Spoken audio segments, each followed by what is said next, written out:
OpenAI го представи Atlas, нов веб прелистувач од следната генерација кој директно го интегрира ChatGPT во прелистувањето на интернет. Со Atlas, корисниците можат да го земат ChatGPT со себе додека пребаруваат, добивајќи објаснувања, сумирања и препораки во реално време.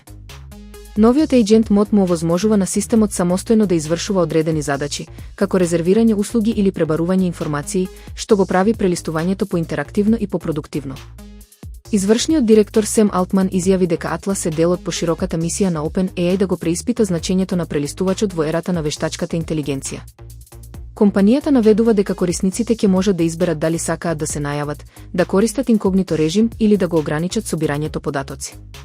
Како поттик, OpenAI нуди привремено зголемување на ограничувањата за податоци на ChatGPT за оние што ќе го постават Atlas како свој стандарден прелистувач.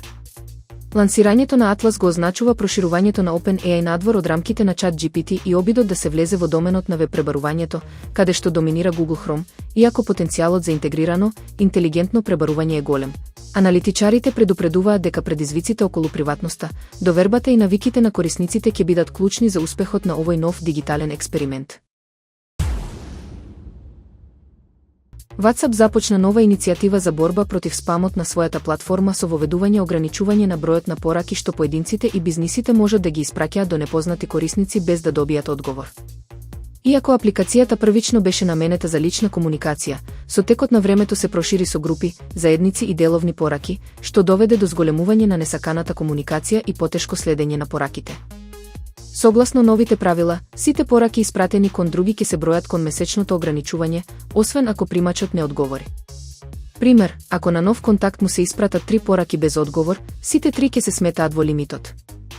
WhatsApp се уште не го откри точниот број на дозволени пораки, бидејќи тестира повеќе сценарија за да ја утврди најсоодветната граница. Кога некој корисник или компанија ќе се приближи до ограничувањето, ќе добие скокачко предупредување со бројот на испратени пораки за да избегне блокирање. Тестот ќе се спроведе во повеќе земји во наредните недели. Од WhatsApp нагласуваат дека просечните корисници најверојатно нема да го почувствуваат ова ограничување, бидејќи мерката е насочена главно кон оние што испраќаат масовни или промотивни пораки и создаваат спам на платформата.